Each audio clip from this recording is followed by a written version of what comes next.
शांताकारं भुजंगशयनं पद्मनाभं सुरेशं विश्वाधारं गगनसदृशं मेघवर्णं शुभांगं लक्ष्मीकान्तं कमलनयनं योगिभिध्यानगम्यं वंदे विष्णुभवभयहरं सर्वलोकैकनाथं।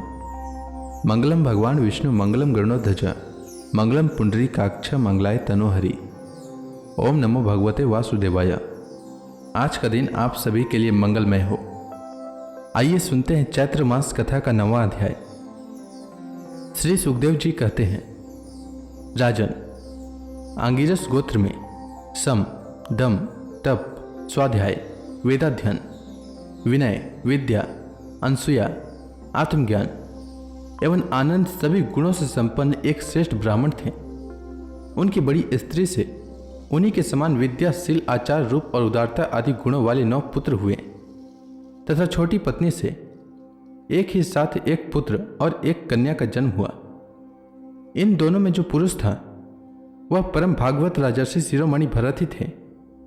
वे मृग शरीर का परित्याग करके अंतिम जन्म में ब्राह्मण हुए थे, ऐसा महापुरुषों का कथन है। इस जन्म में भी भगवान की कृपा से अपनी पूर्व जन्म परंपरा का स्मरण रहने के कारण वे इस आशंका से कि कहीं फिर विघ्न उपस्थित न हो जाए, अपने स्वजनों के संग से भी डरते थे। हर समय जिनका श्रवण, स्मरण और गुण कीर्तन सब प्रकार के कर्म बंधन को काट देता है, श्री भगवान के उन युगल चरण कमलों को ही हृदय में धारण किए रहते तथा दूसरों की दृष्टि में अपने को पागल, मूर्ख, अंधे और बहरे के समान दिखाते। पिता का तो उनमें भी वैसा ही स्नेह था, इसलिए ब्राह्मण देवता ने अपने पागल पुत्र के भी शास्त्रानुसार समावर्तन पर्यंत विवाह से पूर्व के सभी संस्कार करने के विचार से उनका उपनयन संस्कार किया। यद्यपि वे चाहते नहीं थे तो भी पिता का कर्तव्य है कि पुत्र को शिक्षा दे। इस शास्त्र विधि के अनुसार उन्होंने इन्हें शौच, आचमन आदि आवश्यक कर्मों की शिक्षा दी। किंतु भरत जी तो पिता के सामने ही उनके उपदेश के विरुद्ध आचरण करने लगते थे। पिता चाहते थे कि वर्षा काल में इसे वेदाध्ययन आरंभ करा दूं, किंतु वसंत और ग्रीष्म ऋतु के चैत्र, वैशाख, ज्येष्ठ, आषाढ़ 4 महीनों तक पढ़ाते रहने पर भी वे इन्हें व्याहृति और शिरोमंत्र प्रणव के सहित त्रिपदा गायत्री भी अच्छी तरह याद न करा सके। ऐसा होने पर भी अपने इस पुत्र में उनका आत्मा के समान अनुराग था, इसलिए उसकी प्रवृत्ति न होने पर भी वे पुत्र को अच्छी तरह शिक्षा देनी चाहिए। इस अनुचित आग्रह से उसे शौच, वेदाध्ययन, व्रत, नियम तथा गुरु और अग्नि की सेवा आदि ब्रह्मचार्याश्रम के आवश्यक नियमों की शिक्षा देते ही रहे।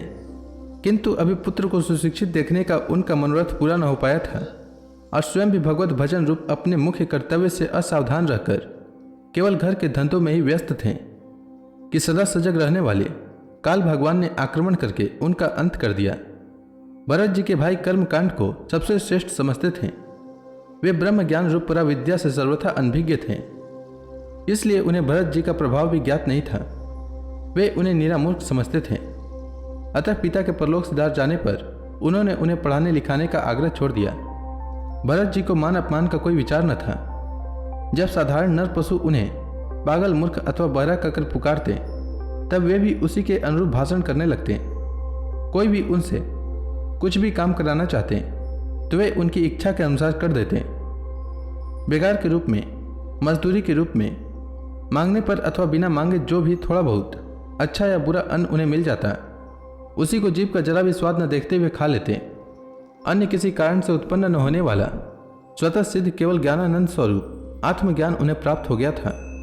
इसलिए शीतोष्ण, मान अपमान आदि द्वंद्वों से होने वाले सुख दुख आदि से उन्हें देहाभिमान की स्फूर्ति नहीं होती थी। वे सर्दी, गर्मी, वर्षा और आंधी के समय सांड के समान नंगे पड़े रहते थे। उनके सभी अंग हृष्ट पुष्ट एवं गठे हुए थे। वे पृथ्वी पर ही पड़े रहते थे, कभी तेल उपटन आदि नहीं लगाते थे और न कभी स्नान ही करते थे। उनका ब्रह्म तेज धूलि से ढके हुए मूल्यवान मणि के समान छिप गया था। वे अपनी कमर में एक मैला कुचैला कपड़ा लपेटे रहते थे। उनका यज्ञोपवीत भी बहुत ही मैला हो गया था, इसलिए अज्ञानी जनता कोई अधम ब्राह्मण है ऐसा कहकर उनका तिरस्कार कर दिया करते थे। किंतु वे इसका कोई भी विचार न करके स्वच्छंद विचरते थे।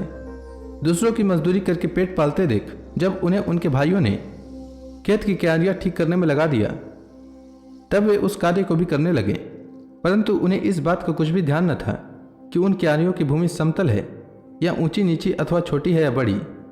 उनके भाई उन्हें चावल की कनी, खली, भूसी, भुने हुए उड़द, अथवा बर्तनों में लगी हुई जले अन्न की खुरचन जो कुछ भी दे देते उसी को वे अमृत के समान खा लेते थे।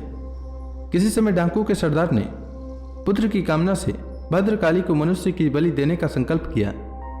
उसने जो पुरुष पशु बलि देने के लिए पकड़ मंगाया था वह देववश उसके फंदे से निकलकर भाग गया। उसे ढूंढने के लिए उसके सेवक चारों ओर दौड़े, किंतु अंधेरी रात में आधी रात के समय कहीं उसका पता न लगा। इसी समय देवयोग से अकस्मात उनकी दृष्टि इन अंगिरस गोत्रीय ब्राह्मण कुमार पर पड़ी, जो विरासन से बैठे हुए मृगवाराह आदि जीवों से खेतों की रखवाली कर रहे थे। उन्होंने देखा कि यह पशु तो बड़े अच्छे लक्षणों वाला है, इससे हमारे स्वामी का कार्य अवश्य सिद्ध हो जाएगा। यह सोचकर उनका मुख आनंद से खिल उठा और वे उन्हें रस्सियों से बांधकर चंडिका के मंदिर में ले आए। तदंतर उन चोरों ने अपनी पद्धति के अनुसार विधिपूर्वक उनको अभिषेक एवं स्नान कराकर कोरे वस्त्र पहनाए तथा नाना प्रकार के आभूषण, चंदन, माला और तिलक आदि से विभूषित कर अच्छी तरह भोजन कराया। फिर धूप, दीप, माला, खिल, पत्ते, अंकुर और फल आदि उपहार सामग्री के सहित बलिदान की विधि से गान, स्तुति और मृदंग एवं ढोल आदि का महान शब्द करते उस पुरुष पशु को भद्रकाली के सामने नीचा सिर कराकर बैठा दिया।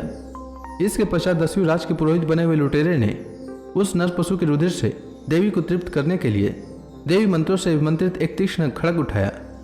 चोर स्वभाव से तो रजोगुणी तमोगुणी थे ही, धन के मत से उनका चित्त और भी उन्मत्त हो गया था। हिंसा में भी उनकी स्वाभाविक रुचि थी। इस समय तो वे भगवान के अंश रूप ब्राह्मण कुल का तिरस्कार करके स्वच्छंदता से कुमार्ग की ओर बढ़ रहे थे। आपत्ति काल में भी जिस हिंसा का अनुमोदन किया गया है उसमें भी ब्राह्मण वध का सर्वथा निषेध है। तो भी वे साक्षात ब्रह्म भाव को प्राप्त हुए वैरहीन तथा समस्त प्राणियों के सुहृद एक ब्रह्मर्षि कुमार की बलि देना चाहते थे। यह भयंकर कुकर्म देखकर देवी भद्रकाली के शरीर में अति दुस्साह ब्रह्म तेज से दाह होने लगा और वे एकाएक मूर्ति फोड़कर प्रकट हो गई। अत्यंत असहनशीलता और क्रोध के कारण उनकी भौहें चढ़ी हुई थी तथा कराल दाढ़ों और चढ़ी हुई लाल आंखों के कारण उनका चेहरा बड़ा भयानक जान पड़ता था। उनके उस विकराल वेश को देखकर ऐसा जान पड़ता था मानो वे इस संसार का संहार कर डालेंगी। उन्होंने क्रोध से तड़क कर बड़ा भीषण अट्टहास किया और उछलकर उस अभिमंत्रित खड़ग से ही उन सारे पापियों के सिर उड़ा दिए।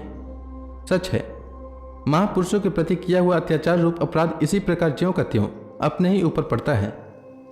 परीक्षित, जिनके देहाभिमान रूप सुदृढ़ हृदय ग्रंथि छूट गई है, जो समस्त प्राणियों के सुहृद एवं आत्मा तथा वैरहीन है, साक्षात भगवान ही भद्रकाली आदि भिन्न भिन्न रूप धारण करके अपने कभी न चुकने वाले काल चक्र रूप श्रेष्ठ शस्त्र से जिनकी रक्षा करते हैं और जिन्होंने भगवान के निर्भय चरण कमलों का आश्रय ले रखा है, उन भगवत भक्त परमहंसों के लिए अपना सिर कटने का अवसर आने पर भी किसी प्रकार व्याकुल न होना, यह कोई बड़े आश्चर्य की बात नहीं है। तो इसी के साथ यह अध्याय समाप्त हुआ। इसके आगे की कथा मैं कल के अध्याय में सुनाऊंगा। तब तक के लिए भगवान हरि का नाम लेते रहें। तो प्रेम से बोलिए भगवान विष्णु की जय, श्री कृष्ण भगवान की जय, समस्त देवी देवताओं की जय।